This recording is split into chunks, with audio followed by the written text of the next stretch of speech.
Isang mapagpalang gabi po sa ating lahat. Muli ho, si Meta Sebastian, and welcome to our daily devotion with Pastor Russell Ocampo. And today, our devotion talks about tatlong katotohanan tungkol sa impyerno or hell. So, our concept is all about hell. So, ang impyerno ay ang lugar ng walang hanggang parusa para sa mga hindi nagsisisi at tumalikod sa kasalanan. So, ito ang ganap na pagpapahayag ng hustisya ng Diyos laban sa kasalanan at ang huling paghihiwalay mula sa kanyang mapagmahal na presensya.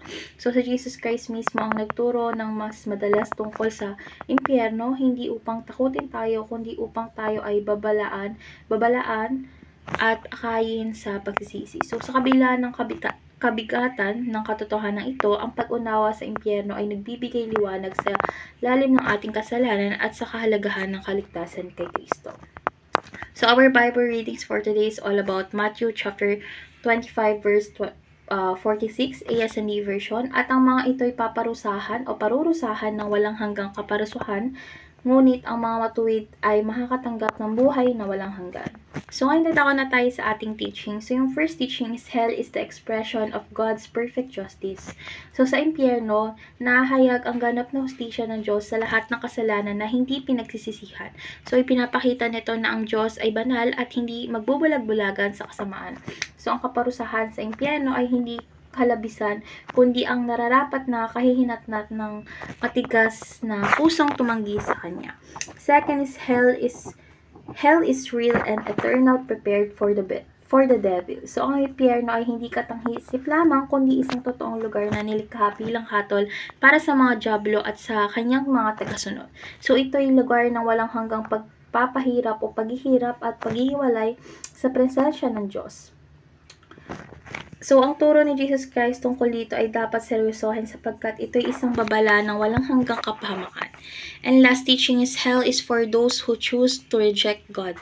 So, hindi ginugusto ng Diyos na mapahamak ang sino man, ngunit iginagalang niya ang ating pagpili. So, ang impyerno ay para sa mga taong tuluyang tinanggihan ng biyaya ng Diyos sa pamamagitan ni Kristo, at ito'y resulta ng pusong ayaw magsisi at sumuko sa Kanya. So, ngayon dadako na tayo sa ating application. So, yung first application is have great compassion for the lost.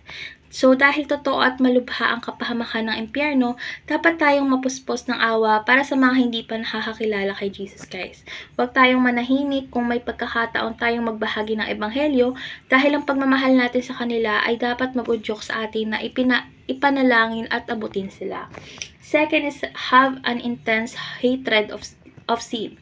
So, ang kasalanan ang ugat ng paghihiwalay sa Diyos at ang bunga nito ay impyerno. So, dapat nating kasuklaman ang kasalanan gaya ng pagkasuklam ng Diyos dito. So, ang tunay na takot sa Diyos ay makikita sa isang buhay na iniiwasan ng kasamaan. And lastly is have deep gratitude for the gospel. So, ang ebanghelyo ang tanging paraan upang makaligtas tayo sa hatol ng impyerno. So, sa bawat araw is alalahanin natin yung laki ng biyayang natanggap natin kay Kristo. Ang pagpapasalamat ay dapat umakay sa atin sa mas malalim na pagsunod at pagmamahal sa Diyos.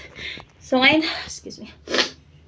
ngayon ang ating last part, which is our discussion. So, para sa akin is mahalagang pag-usapan ang impyerno. Kasi kahit ito ay hindi komportableng paksa or hindi kaaya-ayang paksa, dahil ito ay isang katotohanang eternal na hindi natin dapat baliwalain. So, ang hindi pagbanggit dito ay maaaring magdulot ng maling pag-unawa sa kasalanan at sa pangangailangan ng kaligtasan.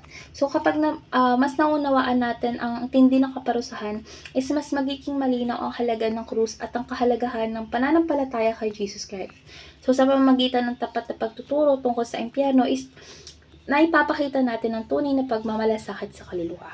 So, let's pray po. Lord God, maraming salamat po sa iyong katotohanan kahit mahirap itong tanggapin. Lord God, salamat po sa iyong hustisya na ganap at banal po. Patawarin mo po kami kung minsan ay binabaliwala namin ang bigat na kasalanan at ang katotohanan ng maimpyerno.